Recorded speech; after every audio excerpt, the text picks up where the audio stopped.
नमस्कार। कहिलेकाहीँ अदालततिर सुनिने शब्दहरू छन् नि, हदम्याद, म्याद, तारेख, सुन्दाखेरि त उस्तै उस्तै लाग्छ, होइन र? तर यिनीहरूको अर्थ र कानुनी महत्त्वमा आकाश जमिनको फरक छ।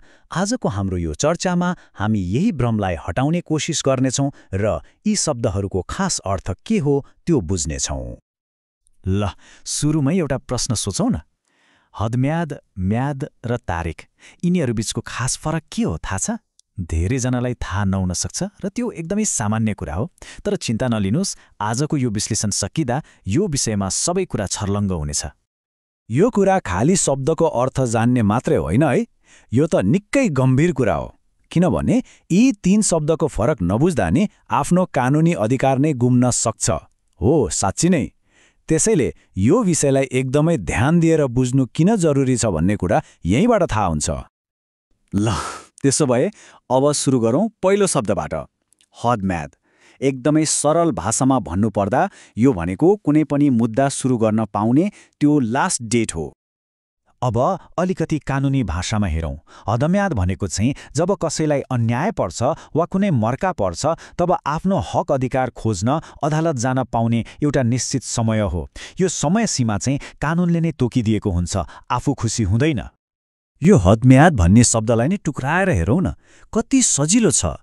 हद भनेको सीमा, लिमिट, अनि म्याद भनेको समय अवधि, टाइम पिरियड।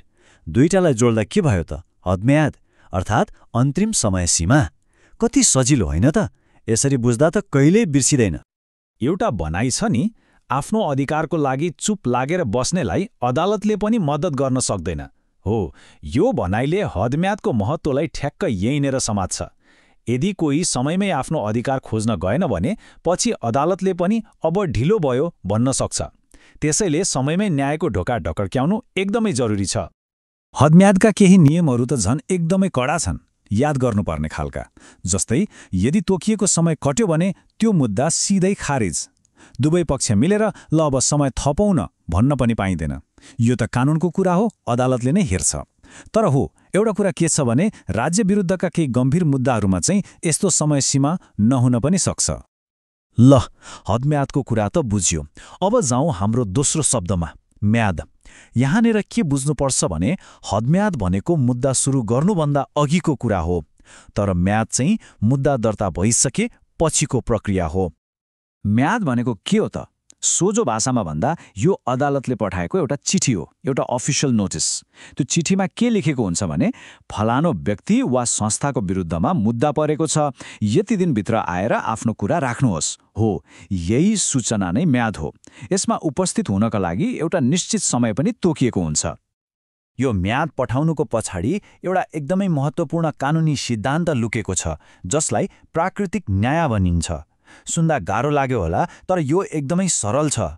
यसको मतलब हो कसैको कुरा नै नसुनी उसलाई सजाय दिन पाइँदैन, हो कि होइन? म्यादले ठिक यही काम गर्छ। अर्को पक्षलाई पनि ल अर्को पक्षको पनि केही भन्नु छ कि भनेर बोल्ने मौका दिन्छ। अब यो म्याद पनि फेरि दुई किसिमको हुँदो रहेछ। देवानी मुद्दा, जस्तै घर जग्गाको लेनदेनको विवादमा पठाइने म्यादलाई इत्तलाइनामा भनिन्छ। अनि अर्को फौजदारी मुद्दा, मतलब चोरी डकैती जस्ता आपराधिक केसमा पठाइने म्यादलाई चाहिँ समाह्वान भनिन्छ। काम एउटै हो, बोलाउने, तर मुद्दाको प्रकृति अनुसार नाम मात्रै फरक भएको हो। ल, अब हाम्रो यात्राको तेस्रो र अन्तिम शब्दमा आइपुग्यौँ, तारेख। अहिलेसम्म के भयो? हदम्यादभित्र मुद्दा हालियो अनि अदालतले अर्को पक्षलाई म्याद पनि पठायो। अब के हुन्छ त? हो, अब सुरु हुन्छ तारेखको काम। तारेख भनेको त सायद हामी मध्ये धेरैले सुनेको शब्द होला। सोझो भाषामा भन्दा यो अदालतमा हाजिर हुने दिन हो, अपोइन्टमेन्ट डेट जस्तै। मुद्दाको काम त एकै दिनमा सकिँदैन, होइन र? कहिले बयान, कहिले बहस, यस्तै विभिन्न कामको लागि अदालतले पटक पटक बोलाउँछ। हो, त्यही बोलाइएको दिनलाई नै तारेख भनिन्छ। अब तारेखका पनि केही रमाइला र जान्नुपर्ने कुराहरू छन्। जस्तै दुवै पक्षलाई सकेसम्म एउटै दिनको तारेख दिइन्छ। अनि मानव तारेखको दिन सार्वजनिक बिदा पर्यो रे, अब के गर्ने? चिन्ता लिनु पर्दैन। अदालत खुल्ने बित्तिकैको अर्को दिन स्वतः तारेख हुन्छ।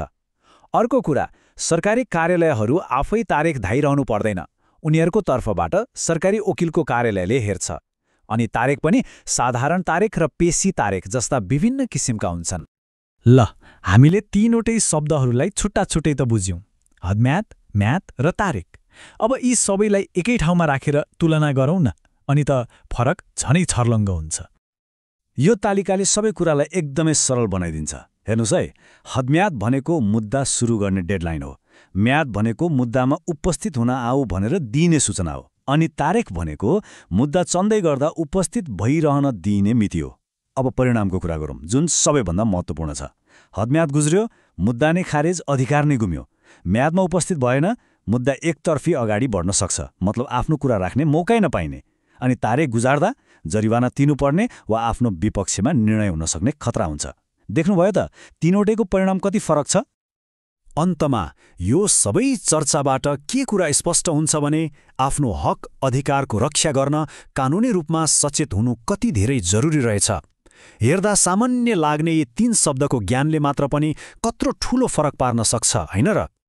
यो विश्लेषणको अन्त्यमा एउटा प्रश्न आफैलाई सोध्न मन लाग्यो। आफ्नो कानुनी अधिकारको रक्षा गर्नका लागि के हामी सबै यस्ता साना साना तर महत्त्वपूर्ण कुरामा साँच्चै सतर्क छौँ त? यो प्रश्नमा एकपटक सबैले सोच विचार गर्नु चाहिँ आवश्यक छ।